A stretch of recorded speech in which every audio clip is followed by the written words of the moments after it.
For today's K-Correspondent, we head over to New York, where the summer-long KCultureFesta in New York is wrapping up, showcasing Korea's culture from all aspects. Transcending genres and generations, the lineup of programs featured music, dance, movies, beauty, picture books, and more, allowing New Yorkers and visitors from all around the world to enjoy Korean culture to the fullest.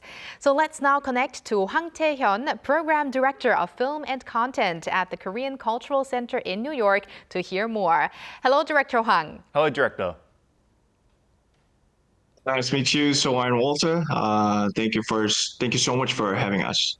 Thank you for joining us on the program. So, Director Hwang, let's begin with a brief introduction of what the KCultureFesta in New York is all about. The KCultureFesta in New York was a 7-week celebration running from July 11 through August 29 to commemorate of the 80th anniversary of Korea's liberation. Altogether, the festival presented 9 different programs across fields such as K-music, dance, film, beauty, and education. In total, we welcomed around 10,000 attendees who joined us across the various events throughout the summer. It was remarkable to see how the excitement spread across audiences. Each program drew its own crowd, from families with children at the Korean Storytime to thousands of music fans at Lincoln Center. And while most of the programs have already wrapped up, the festival is still continuing with the K-film series till this weekend, with 3 more screenings remaining. It's pretty exciting to hear how long this festival has been running and also the number of visitors. Now, leading up to such a big K-culture event, how has the Korean wave developed in New York in recent years? The Korean wave in New York began with K-pop and K-dramas, but in just a few years it moved at lightning speed. Today, it's one of the hippest lifestyles for New Yorkers. Walk through the city, you hear Korean music in stores. You see Korean restaurant in every neighborhood. For trend-savvy New Yorkers, enjoying Korean culture is no longer a fad. It's a definition of being in touch with what's cool and current. So we're no longer in tradition, and I personally think the wave has matured. Even mainstream companies now create content with Korean culture itself. A perfect example is Walter introduced the K-pop Demon Hunters. Right. Global heat, and here in New York, its popularity has nothing short of remarkable. Yes, and it's great to see, usually when we think of North America and the influence that Korea has had, it started off a lot in the West Coast in California, and there's a lot of Korean population there. And it's great to see now East Coast is seeing a lot of influence and a lot of movement and a lot of Korean culture there that is being growing and growing and growing. And I think New York is obviously one of the best places to see it grow. Now, so how was the response towards this event, in particular that of the young New Yorkers and who have already, they've been used to enjoying this Korean culture? Yeah, the response from New Yorkers was extremely positive. While people of all ages took part, especially the younger generation brought their strong energy. At K-music concert, young fans sang along in Korean. At the K-beauty pop-up, long lines formed as visitors tried products and shared impression online. And at film screenings, students and young professionals stayed behind for Q&As.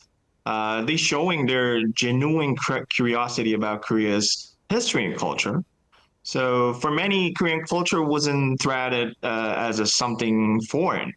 It was part of their lifestyle, as natural as going to a Broadway musical or visiting a museum.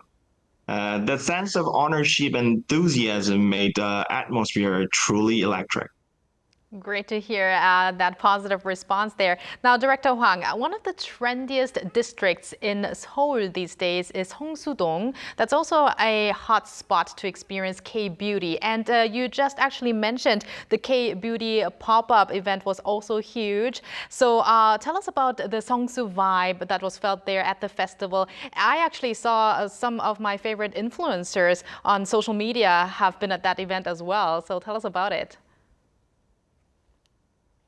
Yeah, it was a huge. We recreated the Seongsu-dong vibe, Seoul's trendiest culture district, through the Seoul Beauty Metro pop-up, which is part of It's Time for K-Culture series.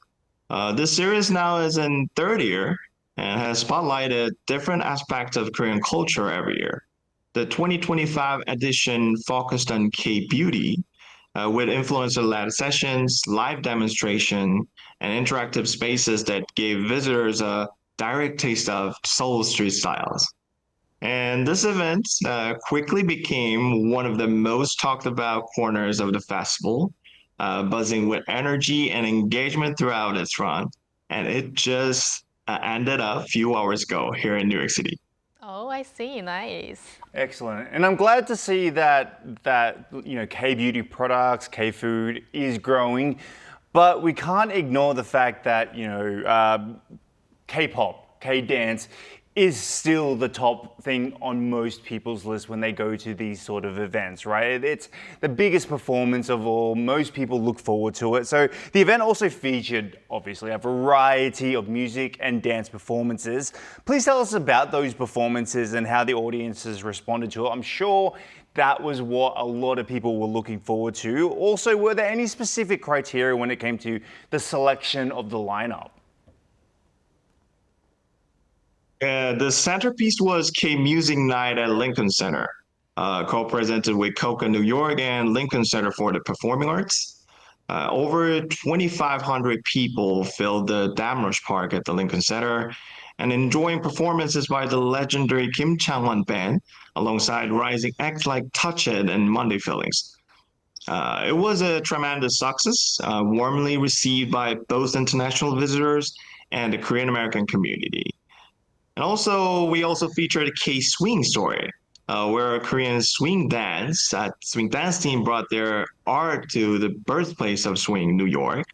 And their dynamic performances captivated the crowd and wasn't even covered on the front page of the New York Times art sections, marking a proud moment of Korean dance abroad.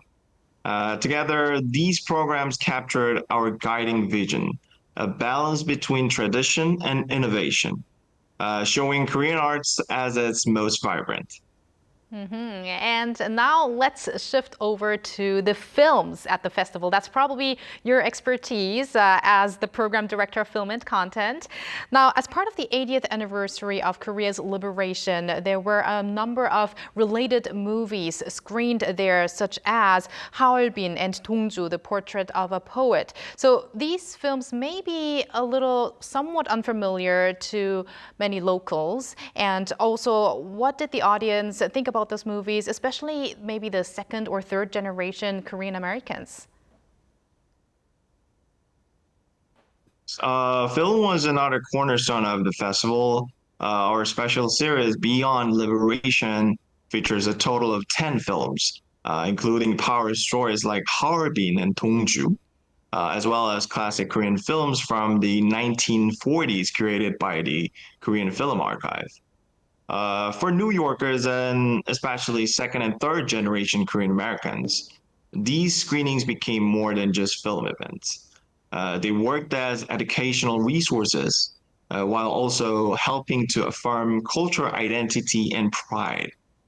Many viewers shared that the experience gave them a stronger sense of connection to both Korean history and their own heritage. And the response to so far has been extraordinary. Every screening has filled the theater, and with audiences staying afterward to reflect and discuss. And with 3 more screenings scheduled through this weekend, the anticipation is high, and we're excited to see that the momentum continue. Let's stay on this subject of film because it's also quite impressive that a Korean film was selected as the opening film for the 24th New York Asian Film Festival. I mean, what an achievement, what a great moment for Korean film industries, and I'm sure as a director yourself, that is something that you're very proud of. Could you tell us in your own words or how you felt, the significance as well in just how you felt? Yeah, right. This year's New York Asian Film Festival once again opened with the Korean film, continuing a streak that has held for the past 2 years as well. That kind of consistency is really, really rare, and it shows just how firmly Korean cinema has secured its place on the international stage. It's no longer about Korean films being discovered abroad. They are now seen as work that can lead a major global festival from day one. For us, it was a proud reminder that Korean cinema has become a benchmark for storytelling and cultural impact worldwide. All right, and finally, could you share with us any K-culture projects that the Korean Cultural Center in New York is planning and hoping to undertake in the future? And also, we'd like to know whether such a huge scale event like the event that you're currently holding, the KCultureFesta in New York, can be held on a regular basis, maybe annually. Yeah, looking to the future, I would love to see the Festa grow into an even broader celebration where different aspects of Korean culture unfold side by side, creating a richer and more immersive experience for New Yorkers. In particular, I hope to include programs that showcase the uniqueness and excellence of Hangul, our one and only our written language, as a way of sharing not just culture but also identity. As for making K-Culture Fest a regular tradition, I cannot promise it today, but it is certainly my hope. And if the opportunity allows, we will do our best, everything possible to ensure that New York can welcome a festival of this scale year after year. I mean, we definitely have the demand, it looks like, after hearing from your experience at the festival this time. So really sounds super exciting. We're looking forward to all of the projects coming up. And thank you, Director Hwang, for connecting with us today. And we wish you a successful wrap up of the KCultureFesta in New York this week. Thank you, Director. So much. All right, and thank you, Walter. As always, we're going to have you back here tomorrow again. Yes. So see you tomorrow. See you tomorrow.